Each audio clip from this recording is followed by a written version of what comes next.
Welcome, friends. It's a forum on July 10th, and the topic today is Quakerism in the digital age. This is a title that I actually originally got from Terry Sorrell, who's very interested in this topic, and I'm sort of filling in today. Um, so I guess I'm hoping today to both sort of talk a little bit about what I know about Friends Meeting of Boston's digital presence, as well as sort of the digital presence of other major Quaker organizations. And then sort of just ask people what their experience is with that sort of digital presence, and if it's a positive part of your life, if it's something that contributes, if it's something that detracts, what our presence in the digital world should be, or what that should look like. So I guess first off, just a little bit of history around this. Not a very deep history. We've had a website for a long time. Terry Sorrell's been wonderful in developing that. Came out with a new version of it a few years ago. Looks beautiful. So I'd say that's actually our primary online presence is through Friends Meeting of Boston's website. We also do have a Facebook page. The Facebook page this is a stranger story, I think, how the Facebook page came into being. So there was a page that Friends Meeting of Boston generated several years back. Facebook also, however, automatically generated a page for us because people started referring to Friends Meeting of Boston. And so Facebook algorithms just created one. And so it was very, yeah, it was somewhat creepy. I see Steve shaking his head there. It was very, and then we didn't have any real editorial control over this page that Facebook had auto-generated. And so I guess we had to then prove that we were indeed Friends Meeting of Boston. So we had to send them a thing with our address and some sort of legal document that we had to scan and show to Facebook to show that we were indeed Friends Meeting of Boston. And then we were able to merge the Facebook pages and create a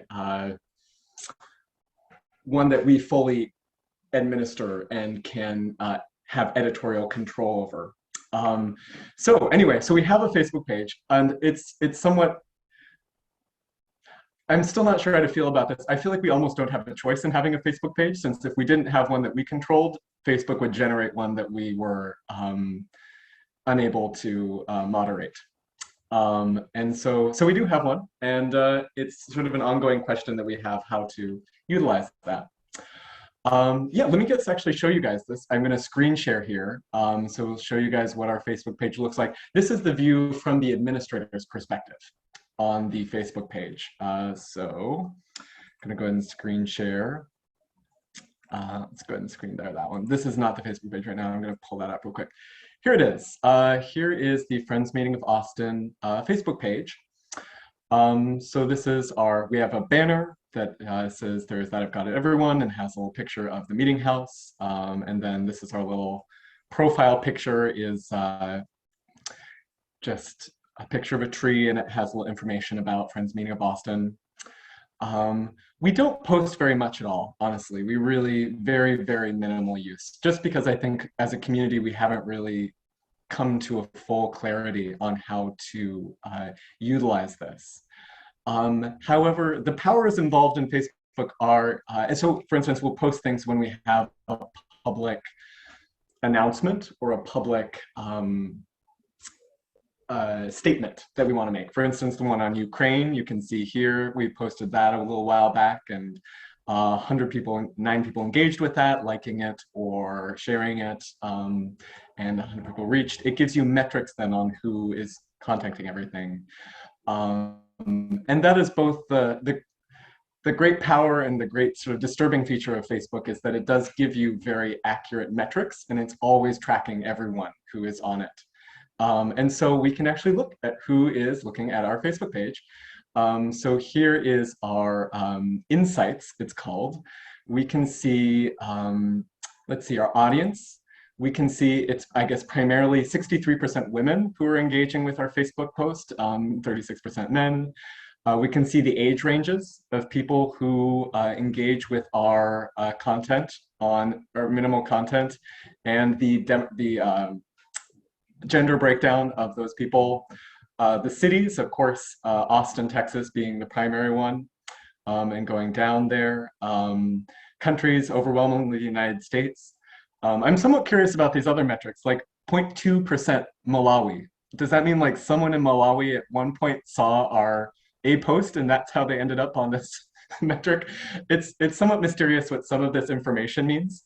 Um, but anyway, it's all there, and it's all a tool that can be used to very, very accurately try to reach particular audiences, and try to in a very, very targeted way, reach an audience that we would want. If we wanted to do that, we could potentially reach a very specific group of people in a very specific geography and demographic characteristics. So yeah, anyway, now that we're all disturbed by this, or inspired, I'm not sure what our reaction is.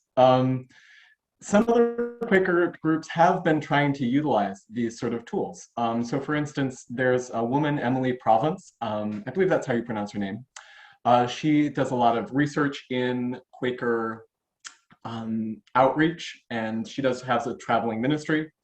And she did an experiment in New York City using Facebook to try to reach different people. So they actually paid some money to Facebook and used it to reach, so for instance, Albany, like 19,000 people reached, ad recall lift rate. And so they basically used all of the sort of powers of metrics to see if they could use this to engage in outreach and make Quakerism visible to people who might be interested in it.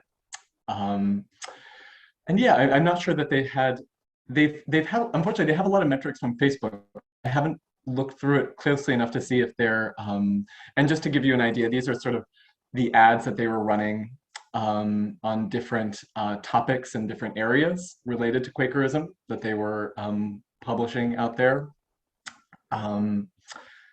Yes, so these are all things that have been done and that have been looked at.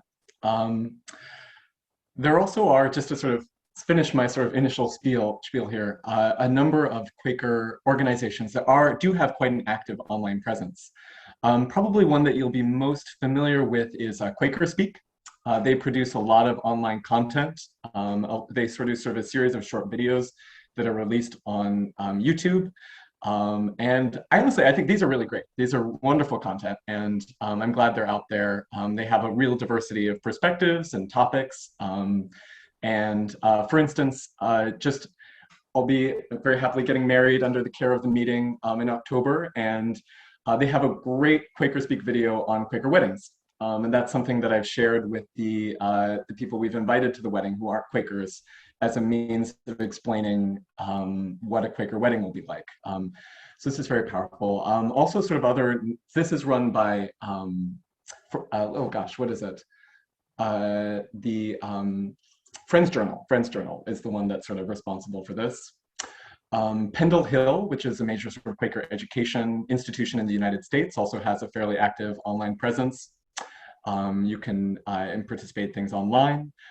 I think actually, so my favorite, at least in terms of this strength of the online content, in the United Kingdom, Woodbrook, they have a really excellent offering. They offer meeting for worship online, as well as a number of online classes. I haven't taken any, but I know Shalisa, who led a forum on Quaker history a little while back, she did one of their online history courses in Quaker history, which I think she found very useful and meaningful.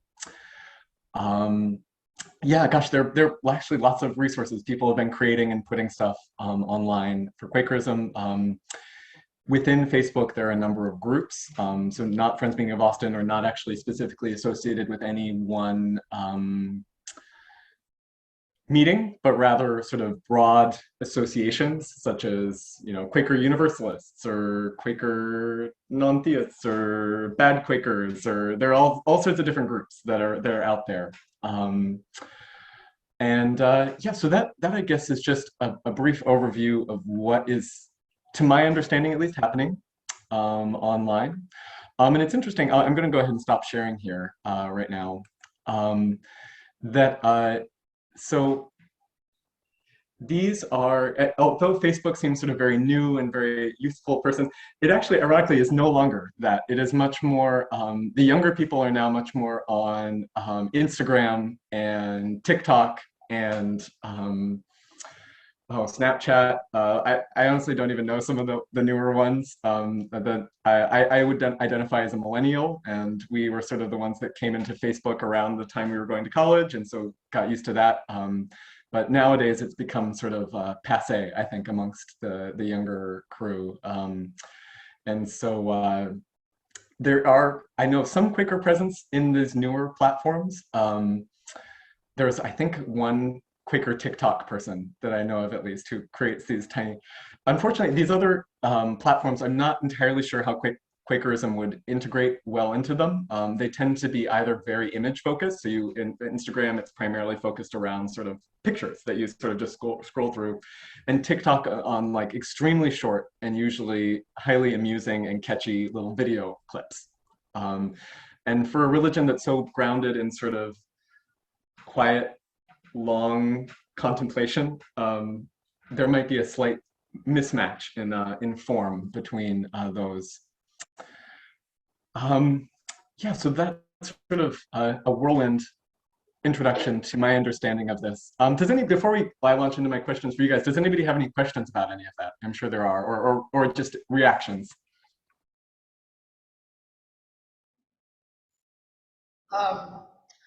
When we create a minute that we want to disseminate in the world, do we usually put it on our Facebook page? We do. We do, yeah. I think that's usually reactions to it. Yeah, we can look at that right now. Let's see. Let's go ahead and see what the reaction was. So I'll go ahead and screen share again. So, for instance, our Ukraine minute, FMA minute to call for peace in Ukraine. We saw 100 people reached, 9 engaged. Let's see who the 100 people are, if they give us more details about that. So 7 people liked, commented, or shared. Only 2 people actually clicked on the post clicks. So these are people who clicked on the link and then presumably actually saw the minute, sort of followed through there. Let's see, view more details. What can we know about this? This is actually curious. I haven't done this before. I'm looking now to see what it tells us about how our release notes, view post. Oh shoot. Sorry, I think I'm taxing my internet a little bit here by using all the different things at once. This might take a second. Okay. So I guess you guys can all see this then. So 3 people liked it, 3 people loved it. 1 person shared it, 1 person post. 5 reactions. Oh dear. So I guess in terms of actual people, we have not had very significant interaction with this post, I think would be the upshot of this data here. Would that suggest that we should look into some of these newer sites? Possibly, yeah. I'm not. Yeah, we could post stuff on. I'm going to stop share again here. We could post it. We don't have currently an Instagram account or a TikTok account or anything like that, to my knowledge, unless they too are nefariously auto-generating accounts for us that we don't know about, which is entirely possible. Yeah, in terms of increasing engagement, and here is kind of the step that we've never taken. We could boost engagement with these by, for one thing, Facebook tries to lure you to use these tools by offering you free trials of them. So it'll say, you can boost this post for free. And so I've never clicked that button, but it is there. And if you boost it, it will go out to more people. You can choose who to send it to. And then of course, their goal is to get you to eventually start paying to do that. And then you can pay to boost. So, I mean, that's the dilemma here. We could presumably get more engagement with a post like that. And if we wanted the world to see it, we could pay Facebook a little bit of money and have them send it out to the world. Yeah, I see Julian raising his hand there. Can everybody hear me? I'm wearing these things. I don't know how it works. Obviously, I need to get more sophisticated about this. There's a real art to using these platforms, as I think James alluded to. I didn't come out and say that exactly. And yes, you can do the free things that they say you can do, but there ain't no free lunch. But there are folks, our generations, and younger people who really know how to use these platforms in a way to broaden the connections. And if this is something we really wanted to do, staying on the right line of not proselytizing, and I know not all Quakers believe that, but historically I think we've probably taken that position, then we could certainly find probably people among young Quakers who would simply sit down and say, well, this is how you do it. In other words, we wouldn't have to pay somebody to tell us that. But we'd have to make a decision that this was really important to us. And then somebody from the meeting would have to be kind of keeping up with things and manage the presence.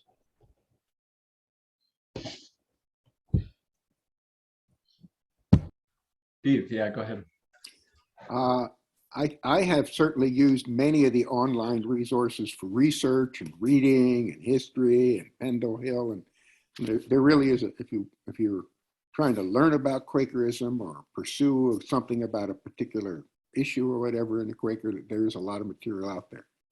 As far as Facebook goes, I have had occasion to use it for the lighthouse here on Swans Island and another activity.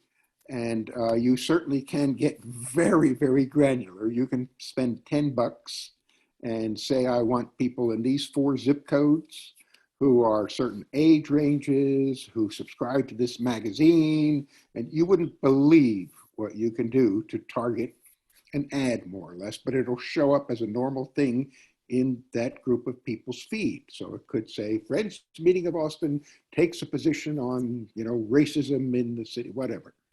And they see it and they'll interact with it, probably, though, importantly, at the levels that we see now. If 100 people see it, 3 or 4 might like it.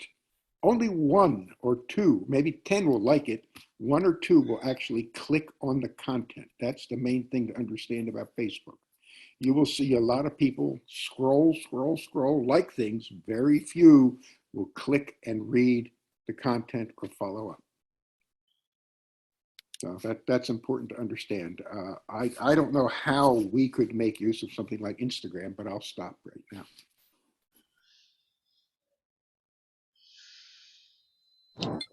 James? James, can you hear me?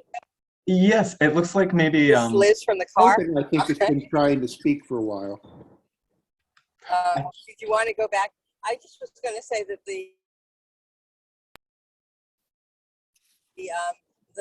I administer the yearly meetings Facebook page, and we mostly use that to get messages out about things that are happening in the yearly meeting or about things that the yearly meeting has done. And it's a really successful way to do it because there are a lot of people in our yearly meeting of the age where they really do engage in Facebook. So they're going to go look at the SCYM page, even if it doesn't show up on there. But if you follow a page, and most of them do follow the page, then it does come into your stream. I think, there's all kinds of evils about Facebook. Terry, who's sitting next to me, could tell you all about it. But for simple using it, I would personally never pay the money, and I hope the meeting would never think of paying the money. Cool. Thanks, Liz. I think Tobin, yeah, I think you've been trying to speak. My concern as a somewhat 20th century guy is not about the way to reach out, but what comes with reaching out. And that particularly for issues like TikTok or Instagram, you don't just get it and say for free. You make contacts that then come back into the community, and the security of the data and the security of the information and the addresses and information of people who are connected with the meeting might not be secure. So I'm concerned about, I mean, Facebook is pretty much standard. Some of the others I'm concerned about us setting up and getting really deeply involved in it, because it just opens us up to the kind of interaction that comes from outside back towards us.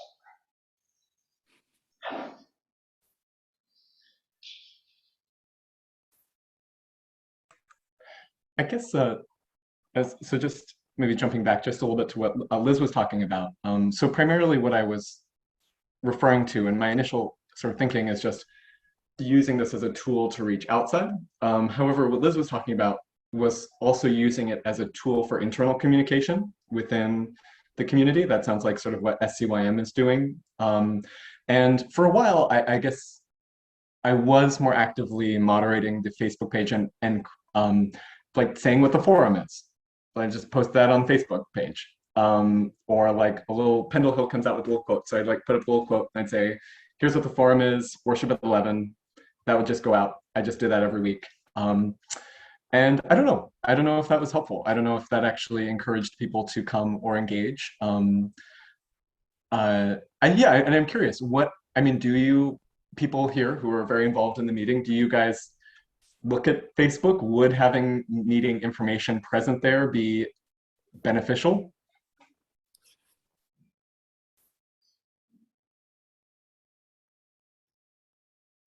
I look at Facebook, but I do not look at the FMA webpage for any information. I go to our website, Facebook page. I go to our website regularly and see what's there. And we get our bulletin weekly and the list of things that are happening, we're pretty well informed through those email things. So again, it shows how old we are, that we look to email for our information.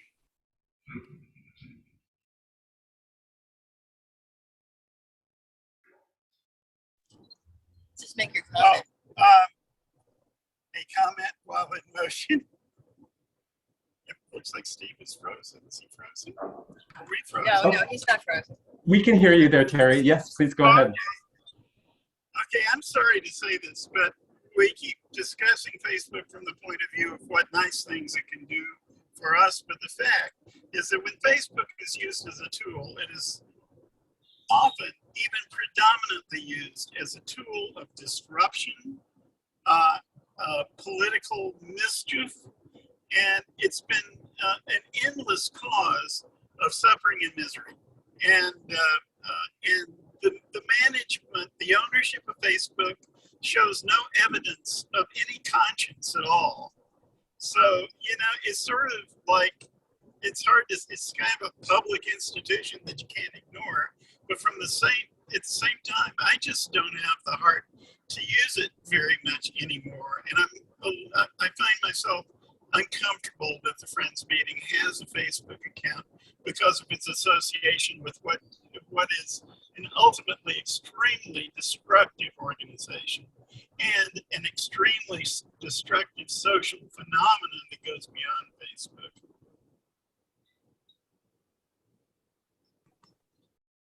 Julian, did you want to? I had to unmute myself. I think there's also a side of this that touches on the need to make space for the spirit. And I suspect that some of us, whether consciously or otherwise, avoid some of these platforms because they can suck you in and you can spend a lot of time on them. And that's time, whether you could be spending it with family or out in the community, letting your life speak, or again, waiting for that still small voice. So I think a lot of people who don't use it don't use it for one of those reasons. And I'll confess, I was an addict, and I am still an addict, but I'm an addict in recovery, and I don't use it anymore for those reasons. It's just too much of a time suck.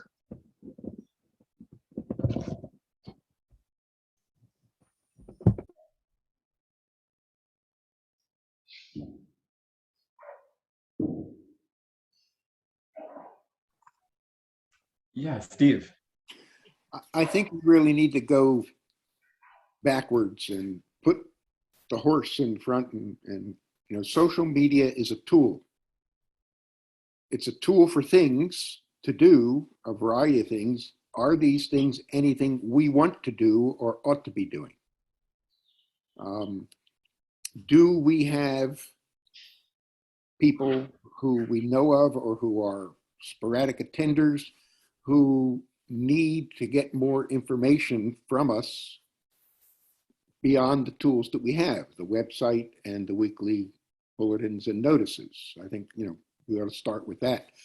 Do we believe there are whole audiences in Austin who don't know we exist, such as college students, of which there are, what, 100,000 or so? And do we want to try to communicate with them differently and in ways that they use every day? Those are the kinds of questions I think we need to ask in terms of, are these tools of any relevance to us? And they are very much two-sided tools. There's no question. I think somebody already said this. Tobin did. If we were to put up an Instagram presence, every person who finds that and clicks on it will be asked to reveal all their contacts. Or it'll go suck them up if you don't, depending upon what device you're on. It won't even ask, it'll just go grab them.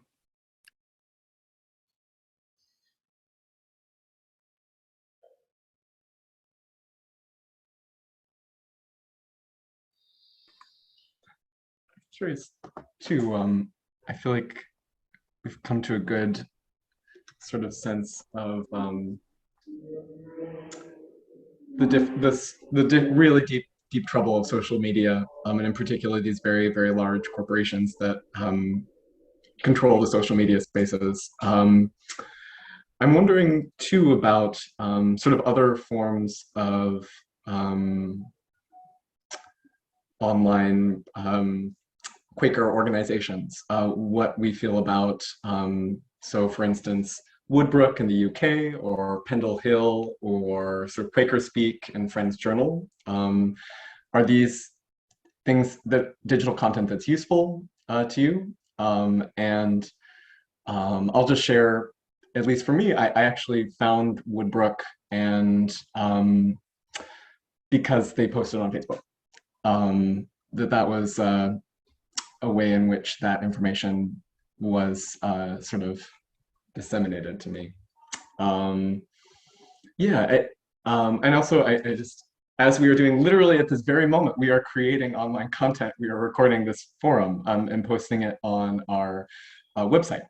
And so we are sort of moving into the space of online content creation, although we don't really, we put that sort of just on our website. So pretty much it would only, I imagine, I don't know if there are ways of, I'm sure people who are more involved with the website might know who is looking at it a little bit more clearly, or there might be ways of tracking that. But I believe that we're primarily using that though for people who already sort of know the community and know to look at our website, rather than something that we're like actively projecting out into the world to people who maybe aren't familiar with us. Yeah, so are there further sort of thoughts about Quaker content and digital presence?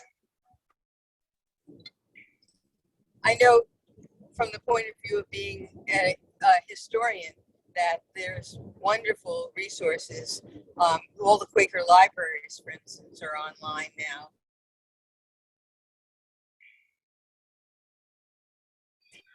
So that's really special. And I just finished doing a workshop on gathering, and those people will be checking out the facts that they think they remember on Facebook while they're writing their memoirs, and lots of writers use it extensively for that kind of thing. Facebook. Fact check. Yeah. No, not face. No. I said it. Okay. Terry, take it easy, guys. I'll be back. Listening. So sorry, Liz. We really would love to have you participate. It is quite difficult to understand you right now. There's, I think, maybe some connection issue in the car. Okay. Does that help? I was talking about researching online in general. I'll get off if you can't understand me. It got better there at the end, but yeah, it is a little bit tricky there. Well, I think to draw a distinction there, there's broadcast media where you're pushing content out over the internet in a variety of ways, and then there's pinpoint, like our website. You have to know the address to go to it, or you can search Austin Quakers and it'll come up in a search engine. And so it's a narrowcast rather than a broadcast. When Liz was talking about research, if I wanted to research, I don't know, John Woolman, perhaps, I sure if I enter that search term in any of the search engines, especially DuckDuckGo, which doesn't track you, I could find a lot of resources and pursue that interest. But that's me initiating and a one-to-one kind of thing. Although any website you click on has dozens of embedded trackers, which are going to do other things, but that's beside the point. But that's a clear distinction. I think we use our website in a very focused way. And I know people have encountered us outside, people who are wondering, are there Quakers in Austin, have found it by doing a web search and say, oh, here there are Austin Quakers. So it does have an outreach. I don't know if Terry has turned on any of the Google tracking tools, which will give you the same kind of information that Facebook does, quote, for free. But then, of course, you're giving them all that information too. Again, sharing personal stories. I did find Friends Meeting of Austin via Google search.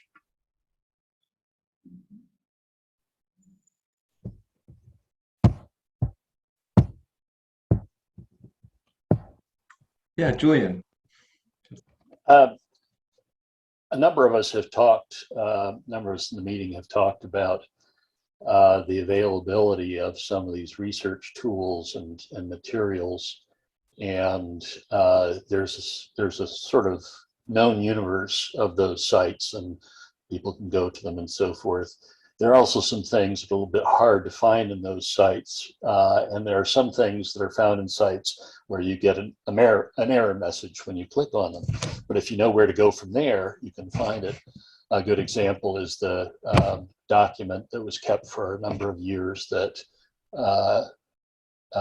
tracks Quakers, particularly Quakers of old, and pairs the names up with citations, scriptural citations in their works, as an example.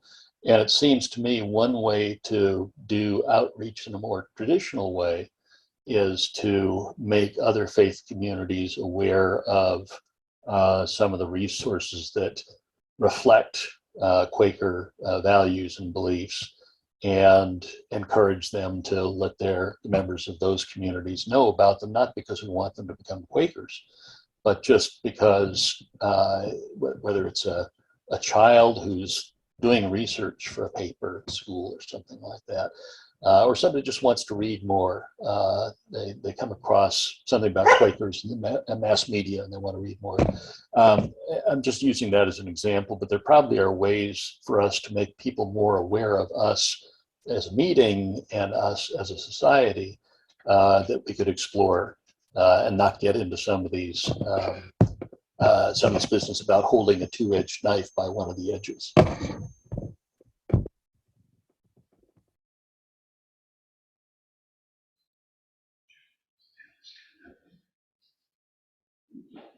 Hey, James. This is Chip from the Meeting House. A couple things come to mind. One is I found myself more familiar with things like Instagram and TikTok and Snapchat as my grandchildren are getting older, and they would introduce me to those things. But I guess my thought is there a need for us to reach out to people outside of our already existing community? And then second question, are these digital tools the right way to do that? So that's kind of the first question. I don't have an answer. I'm not sure I know of many others that may have as much reach or as are efficient. I'll use that word. And then the other thing is to express our testimonies. We've actually talked about this on Peace and Social Concerns, where we have a concern whether we come to meeting worship with attention to business with it prior to posting, or is there a mechanism, and is that something that we want to embark upon? And if not, is it something important to what we do? And is there a different way other than a digital presence to do it? So those are just things that popped into my mind as I was listening.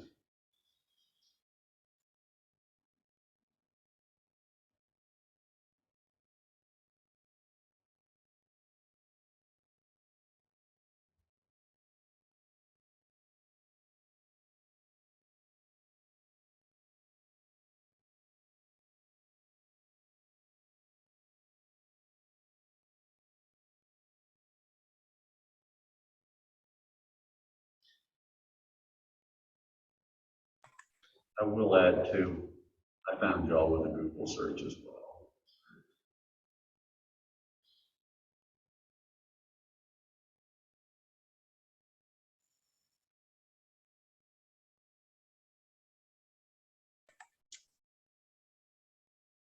Yeah, I guess one thing that sort of um, I feel a little bit is a challenge is sort of the Quaker testimony of equality, and that everyone should be equally, this word should be spread equally to everyone. These tools allow you to target specific groups. And so you'd be saying, well, so who will get the Quaker message? We can go over here, we can go over there, we can make it very specific.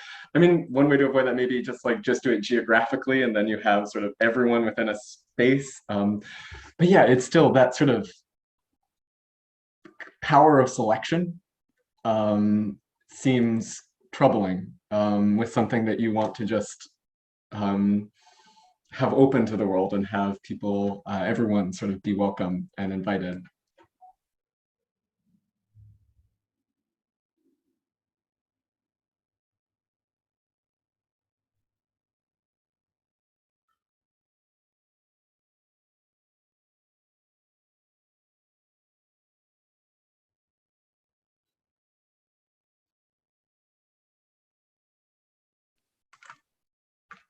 Yeah. Steve, yeah. Just an observation a while back, I guess, when Terry was working on the new website, I went and looked at as many Friends meetings as I could think of the name of, and everyone has a website.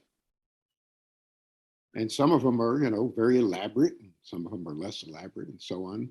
Some of them focus very much on their internal community activities, and others are attempting to provide education materials and so on. And we're kind of a mix. I have not searched on Facebook for other Quaker meetings, and I will do that later just to see how many of the meetings I'm aware of have Facebook pages and what they do on it, because I do think that, as we know, Quakers in the United States tend to be on the second half of the age scale. And so probably in terms of communicating with existing Quakers, there's reason to use Facebook. But I did look, and there's, almost, I would say, universal use of particular meeting and yearly meeting and even quarterly meeting. They all have individually maintained websites.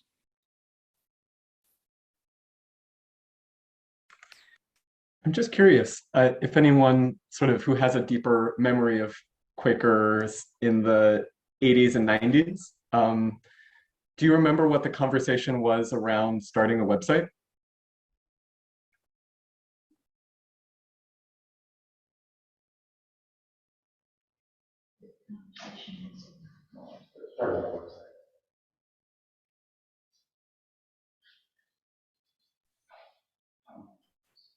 I don't know if Terry's here. Is he here?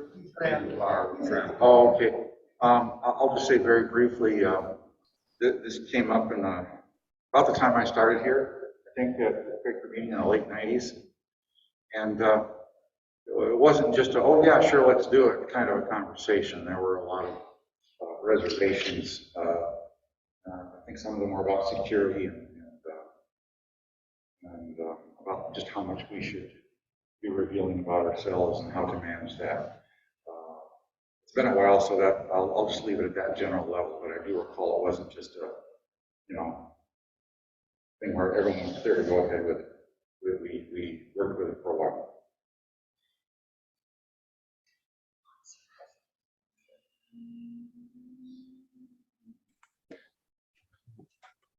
Julian, it looked like you maybe also had something. No, good.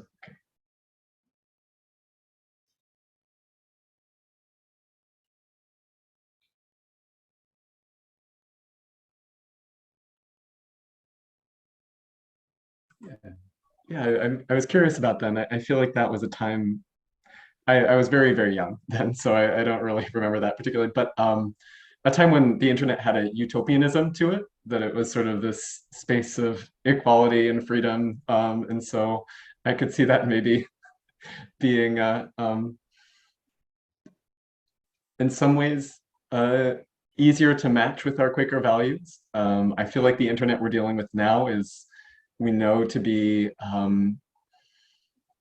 not a utopian space, perhaps dystopian space in a lot of ways. Yeah, how do we exist in this world that's controlled by a few major semi-monopolistic companies that are heavily implicated in the deterioration of our society and democracy? That's a deeply disturbing question.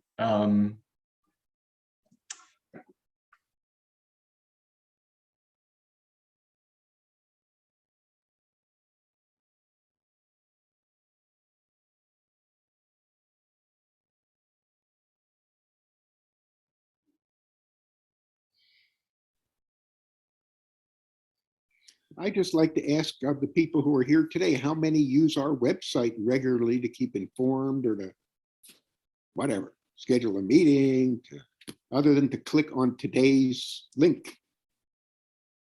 Okay, so again, our generation. I don't know if you can see everybody, but we probably 90% of the people in the room. Good to know.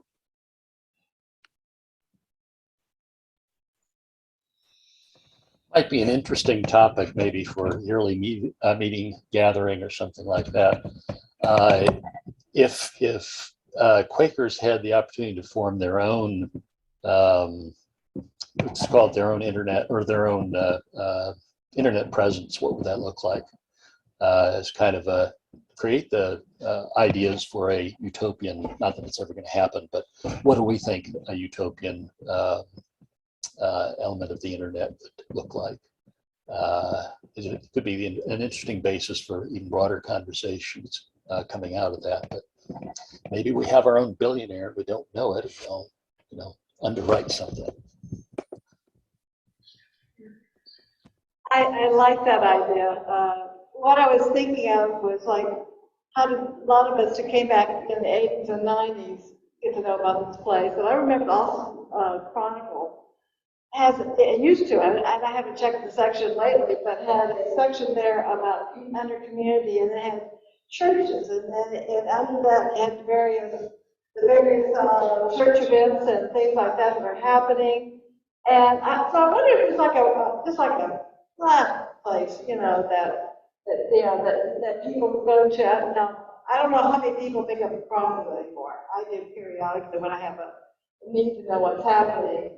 And maybe that's arcane. So there's probably something else that's just like a board that says, oh, we meet here, you know, we are here, or, you know, welcome, you know, some type of thing. But yeah, I don't know what that would be. People who are smarter than me know that. Just to answer that, I haven't used it for a while. There is meetup.com, which is just a various people who want to meet up to do, I don't know, go camping or run around or wear Batman costumes. It's just whatever you want to do. You kind of just find a group of people to do that. That might be a sort of similar space on the internet.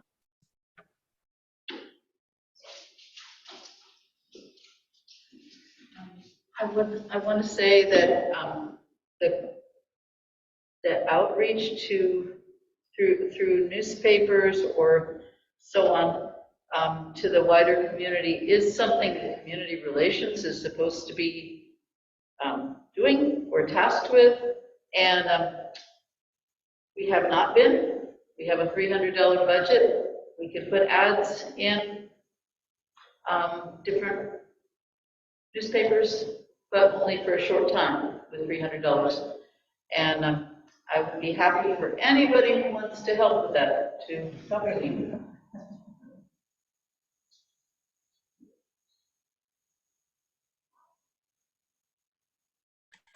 I'm curious. I honestly don't know other generations. Does anyone look at newspaper ads amongst people here? No. Newspaper, what's that?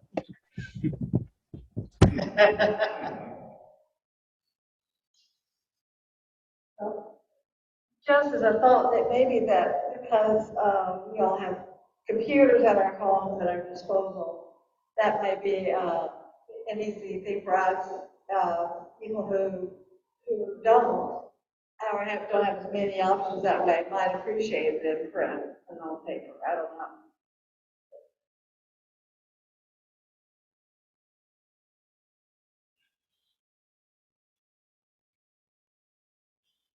Yeah, I mean, I think the most recent time that I remember, you can correct me, Joanna, if I'm wrong, there was a local sort of African-American run newspaper that was very regional that we did put ads in. And I think that was a great thing. I feel like maybe newspaper and print sort of ads, as an outreach tool, I'm very skeptical that those would actually be effective as an outreach. But if we want to basically support those sort of media organizations, that might be a nice way to support them, just to put an ad out. But yeah, in terms of actually achieving the sort of outreach goal as opposed to the sort of supportive goal, I'm not sure.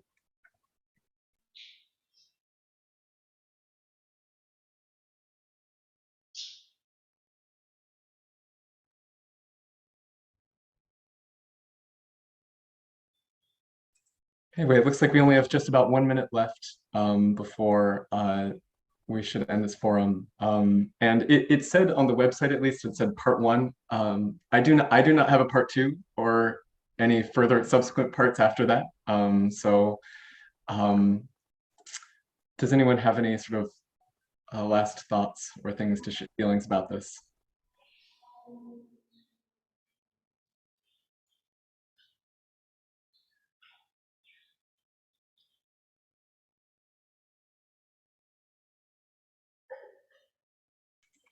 All right, well then, yeah, friends, I guess I appreciate you all being here and talking about this. It always makes me feel almost a little bit nauseous, these questions. It's just a little bit disturbing, and it sort of reflects upon the world we're living in and how to actually live our values there, which is always a challenge. But anyway, thank you for considering this with me. Thank you, James. Thanks, James.